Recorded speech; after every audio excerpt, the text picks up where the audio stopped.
Hello, welcome back to the channel. We're going to be carrying on with our rating updates and summaries for the Necron units. So this time we're going to be looking at the elite section of the codex.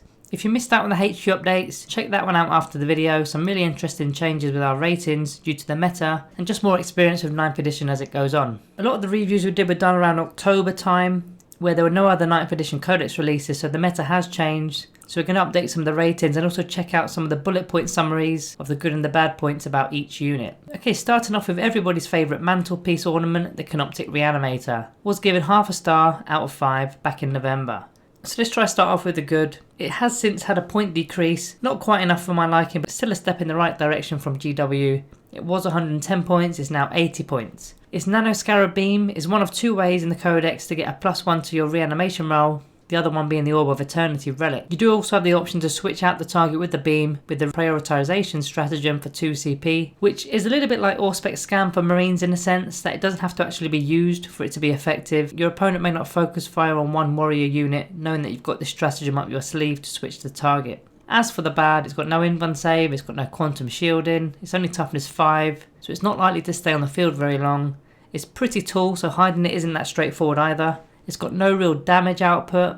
That ranged weapon is only 12-inch range. I would love to have seen this have at least half a decent weapon at the very least. Something between 24 and 36 inches would be great. The beam only works on one unit at a time, and they have to also stay within 6 inches of the unit until the next command phase. The stratagem itself, although it is useful, it is stupid expensive for 2 command points. In my eyes, I should have just had an aura ability with all units within 6 inches rather than one unit within 6 inches. That would make more sense. Then finally, you simply will not get your points back on the model. Even at the reduced price of 80 points, you just won't get the points back. One of our long-term subscribers, Matt Kuhn, usually does a really good maths comment regarding all this, so you're better off just buying a 5-man unit of Immortals rather than getting a Canoptek Reanimator. So this might actually shock you slightly, especially coming from me, but this thing is actually going to get a slight increase to a 1-star rating, purely because of the points decrease. The rules are still the same, it's just 30 points less, which costs the same as a Resurrection Orb. I still hate it and it's still trash, but we need to put bias aside, so this is now going to have a 1-star. Next we've got the Hexmark Destroyers, another unit that made it into the worst 10 units in the Necron Codex, which we did not long ago. It received a 2-star rating from me back in October 2020. Starting off with the pros for the model. It's a character so it can use the Lookout Sir ability. It's also got access to the relics, in particular the Gauntlet of the Conflagrator, which adds more pistols to his pistols. He can deep strike so he can use for some area denial. Quite tanky with toughness 5 and 5 wounds, hits on 2s and rerolls 1s, with the ballistic skill that can never be debuffed from enemy abilities. Gets more shots for models that he kills, which is particularly good against factions with very weak units. Then he can take a Canoptek Plasmacyte to aid with Line Breaker for 15 points. As for the bad, it's quite a pricey unit. The pistols are quite poor against the current meta, especially Space Marines and Deathguard. His multi-threat eliminator has the same sort of issue against the meta, you're not really killing models, so no extra attacks. Then finally, his lack of synergy within the book. It's only really going to get a slight buff from the Plasmacyte or the Destroyer Lord units, giving them rerolls of 1s, but those are actually all quite rare selections nowadays. So at the moment I still think he's a 2 out of 5, but once a few more codexes drop, which are more horde based, such as Orcs or Tyranids, then maybe the Hexmark Destroyer could see some more use. We'll have to wait and see. Okay, next we have the Lychguard. Received a 4 out of 5 from me back in November. First of all, they've got 2 ways of being played. You either have the boards and swords, but they've also got the War Scythe option, which adds versatility to playstyle. Some like the more durable Lychguard units with the swords and shields, and some want a more killy type unit that will likely die but cause a lot of mayhem beforehand with those War Scythes. So the sword and shield option gives you a 4+ invuln save and a 2+ armor save, which is very tanky for models that are toughness 5 and 2 wounds apiece.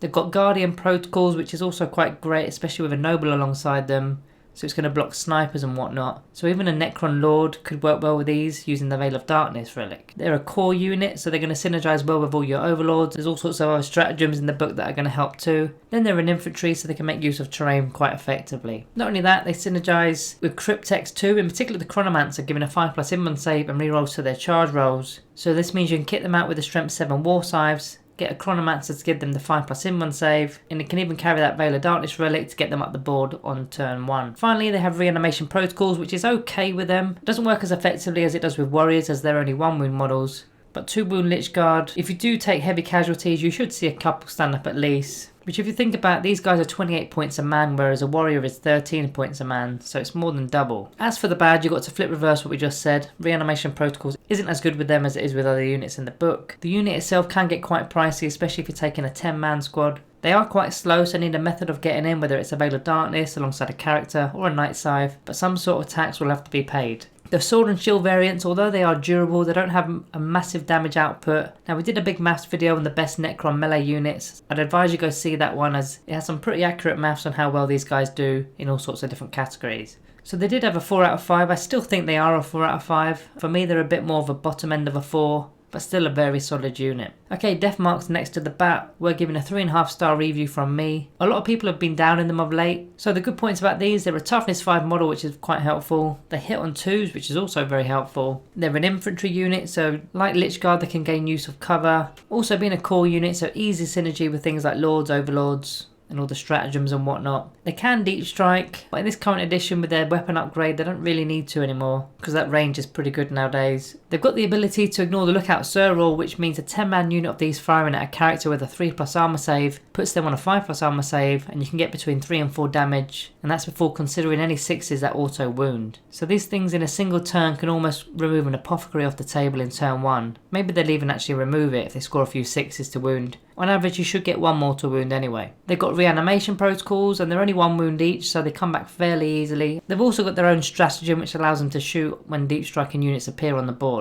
As for the bad, you need 10 of these to be quite effective, so even though they are only 18 points a man, that's going to be 180 points as an investment for a 10-man unit. Will they get their points back is a valid question. Okay, you can snipe a character off the board, but it's likely going to take a few turns to do it, and through the whole game you'll be lucky to get 2 characters, which only just then sees your points back. They then carry heavy weapons, so moving and shooting will be a -1 to hit, although they did start on a ballistic skill value of 2, but now moving away will take the effectiveness off these guys, and they've only got 5 turns to snipe as many characters as they can. This one's tricky, but I'm going to be slightly dropping them to a 3 star, reason being as Necrons have become quite a melee based army this edition, with all the new melee units at our disposal, and also if you do play shooting Necrons, you do have other units that compete with these spots, such as Immortals, Warriors, Tombblades, so finding 180 points to fit these guys in isn't as easy as it used to be, but they are still a solid unit. On to the Flayed Ones, given a 3.5 star from us almost 6 months ago now. One of the few units in the book that can take models up to 20. They've got tons of attacks, and with the right dynasty code can really start to put a bit of damage on anything they touch. They can also tie up units really well due to the unit size and take up a large footprint, which also clogs up key areas of the board. They're one of the few units in the book that can also deep strike, which can be quite a scare tactic when your opponent deploys and moves for the first couple of turns because they're going to want to screen that part of the board off. Then finally that -2 leadership aura has a bit of synergy with the Psychomancer. As for the bad, compared to other melee units we have in the codex, they're probably the worst option we had, unless you're going horde versus horde, but even then it's not a guaranteed win in a slugfest with other hordes, because they're going to be great in melee too. The large footprint they have can potentially make deep strikes quite difficult, especially if your opponent screens well enough. Marine Incursors and Infiltrators make this even harder to do. They don't have core, which is quite annoying. They are the same price as a warrior unit, who are just much better. They're also not a troop selection. I really think this should have been a troop choice. There's no way they're elites, they're just more of a melee warrior really. Then finally the Psychomancer combo, although they do work together quite well, the Psychomancer in my opinion is a below par unit at the moment. So the Flayed Ones are going to be dropped down to a 2.5 out of 5. Cryptothralls are next. These guys were only reviewed late April, not too long ago. Received a 4 star from me. They're a cheap unit, 40 points for the 2. Provide a better version of Lookout Sir rule for the Cryptex to avoid even snipers. They don't take up a detachment slot. They've got quite a beefy stat line when near a Cryptek, especially with those attacks. As for the bad, only would be used with a Cryptek of course. Now they can be used without one, which takes up an elite slot. It could be a cheap point scorer, but for 5 points more you can just get Scarabs, so you surely won't be taking Cryptothralls without a Cryptek. They are also only firing at 12-inch range. Then finally, a lot of the time the Cryptek may be deep striking or maybe using a Veil of Darkness relic. These guys cannot follow the Cryptex when you do those kind of moves. So these guys are going to stay at a 4 star, only worth it if you've got a Cryptek of course. Okay, on to the Skorpekh Destroyers. Received a 4 star rating from me around January, February time. They are probably the best melee unit we have points for points. They hurt everything as they've got a lot of attacks, a lot of AP and a lot of damage. They get buffed even further with a Plasmacyte. They're rolling 1s to hit. They can also reroll 1s to wound if they're near a Locust Lord or a Skorpekh Lord. Although you probably won't need that combination, they're just fine without them. They're quite speedy with an 8-inch movement, quite cheap as well for a min unit of 3 at 105 points. And And finally they've got a stratagem which is a -1 to wound rolls for your opponent, which is quite tanky. I think the stratagem is quite underestimated at times. I mean, they're toughness 5, so even a strength 9 weapon fired at them would only wound them on 4s with this stratagem. So it's almost like transhuman physiology in a way, and it'll even make bolters need 6s to wound. As for the bad, they don't reanimate well due to having 3 wounds a pop. They have to go on foot as well because they've got no deep strike ability. I mean, they can use reserves, but that's going to cost you command points. They're not core, so no Veil of Darkness or any buffs from non-destroyer cult characters. In general, they don't really synergize massively with the book itself, but for me, these guys need a pay rise. I'm going to be bumping them up to a 4.5 out of 5. Okay, on to the Plasmacyte. This is more like an ability than an actual model, but it does have its own attacks. Received a 4-star very recently from me, but you're only going to really take them with destroyers of course, otherwise it's a redundant rating for you. They obviously turn Skorpekh Destroyers and Ophidian Destroyers into some real killers within the game, bumping their strength and attacks characteristics up.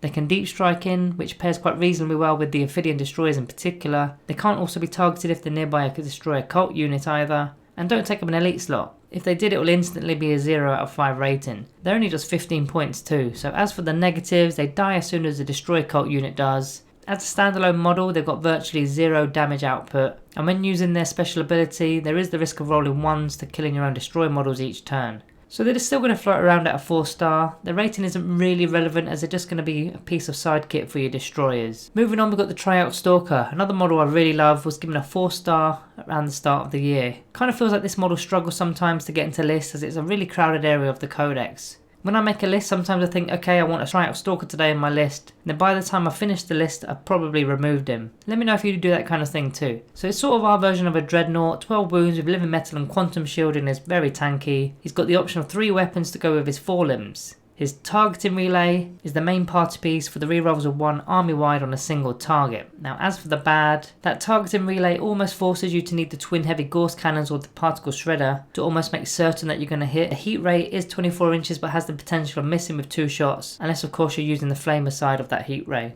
The model does degrade with its stats when damaged, and the ballistic skill in particular is one of those stats that degrades. The other one is the weapon skill, which of course is quite as important in melee. Now speaking of melee, his forelimbs are only strength 7, so not quite a Dreadnought here, as usually you've got strength times 2, yet you're paying the same sort of price as a Dreadnought, so I feel like we're getting a bit ripped off here compared to other factions. Going back to the shooting, it only carries 1 weapon. I would like to have seen it carry a bit more. This one will go down unfortunately to a 3-star, nearly a 2.5 almost. It's sort of somewhere in between. I think it does need a points reduction. Okay, onto the C'tan shards, starting with the Deceiver. Had a 4.5 from me in December, so quite early on. C'tan powers are great. It can deep strike unlike any of the other named C'tans.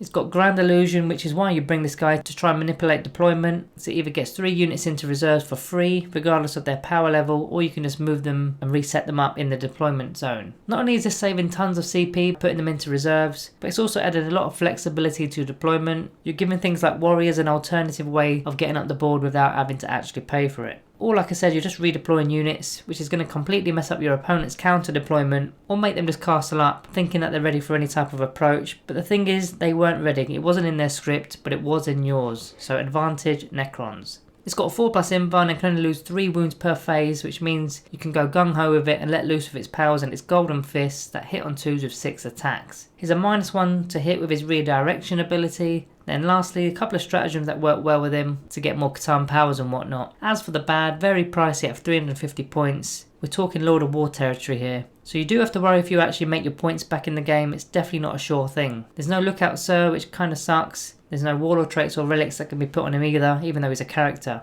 They can't benefit from any buffs from dynasties, so they're pretty much lone rangers. Now even though I strongly rate him, the Deceiver and the other 2 named C'tan shards are almost bracketed in their own place. They're in direct competition with each other because you can only take 1 per detachment, and of course they're quite pricey, so you're not going to take multiple of them unless you're sort of power playing in a competitive list, or you're just playing some sort of monster mash. If you're not doing those, you're likely taking 1, if you're taking any at all. And out of the 3, he's probably the weakest one. So even though against the rest of the codex when you're comparing him he will be right up there, but against his fellow C'tan shards he's not quite, so I'm going to be dropping him down to a 3.5 on that basis. The Nightbringer is next, old Nighty himself. Got another 4.5 star rating in December. This thing is terrifying. He's a beefed up version of a Deceiver because his toughness is 7 not 6, he's got his 4+ invuln save, only loses 3 wounds per phase maximum. He has Drain Life, so no feel no pain saves can be made against him, which is pretty beautiful. Then of course he's got all his C'tan powers, which are awesome. and you can add to that with all the stratagems and whatnot. Now his melee weapon is causing carnage. It's either got 12 attacks at strength 7 minus 3 AP, which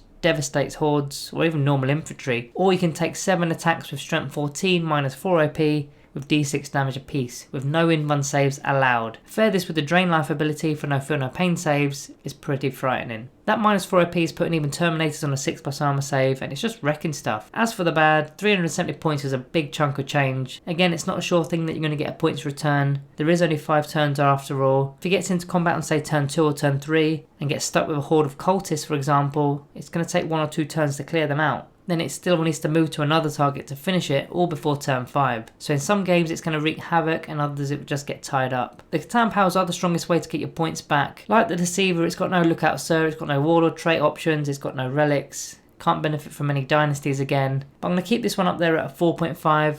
as it's one of those few things that can churn out lots of mortal wounds and also be an insane threat in melee. The last named C'tan shard here is the Void Dragon, another 4.5 from me earlier this year. It's got all the C'tan powers like the other two, 4+ invuln save, doesn't lose more than 3 wounds per phase. It's got both a ranged weapon as well as a melee weapon, both at strength 9, which is pretty sweet. He interacts with enemy vehicles quite nicely with both of those weapons, because when you target vehicles it's going to be damage d3 plus 3 instead of d6, so that's a minimum of 4. He also gets an extra d6 attacks with his tail at strength 6 minus 2 AP.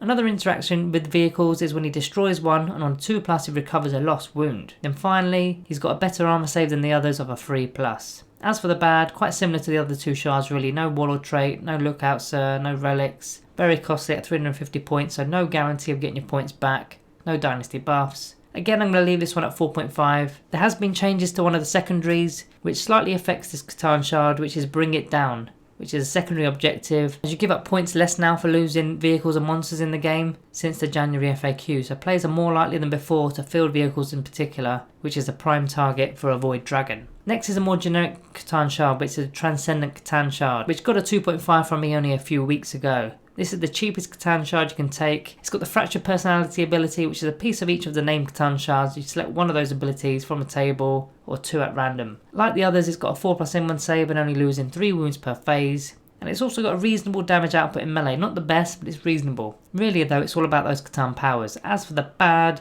it's still quite pricey, and it's going to be doing less than the other C'tan shards do, so you do have to expect less in return. So it's even trickier to get your points back with this kind of model, especially in a 5-turn game. It has only 1 power, although one of the abilities with a Fractured Personality ability will give you a second. I just personally think if you're fielding a C'tan shard, just take one of the other 3. Usually when I plan a list and I want to take a C'tan shard, it's the first thing in the list, so you normally know what you're bringing, whether it's a Nightbringer, a Deceiver, a Void Dragon. It's not something you think about at the end of list building or trying to save points with. So relegating him from say a Nightbringer to a Transcendent C'tan shard just won't happen if you plan for a Nightbringer. Probably going to be staying at 2.5. It's still a fairly new review video. On to the final unit in the elite section, which is the Canoptek Spyder. Now these were given a 5-star rating back in November. It was very early on when the codex was released, so this one definitely needs a rework with the rating. Starting off with the good, a solid amount of attacks, solid amount of wounds. It's got a strength 8 melee weapon and the option of adding a ranged weapon. They can heal vehicles with the Fabricator Claw and can also act as a rare anti-psycho unit with the Gloom Prism. They also bring Scarabs back to life each turn, which is actually a nice combination because those things are top draw. The final thing I like about these personally is that they can go in units of 3. So for 180 points, that's 18 toughness 6 wounds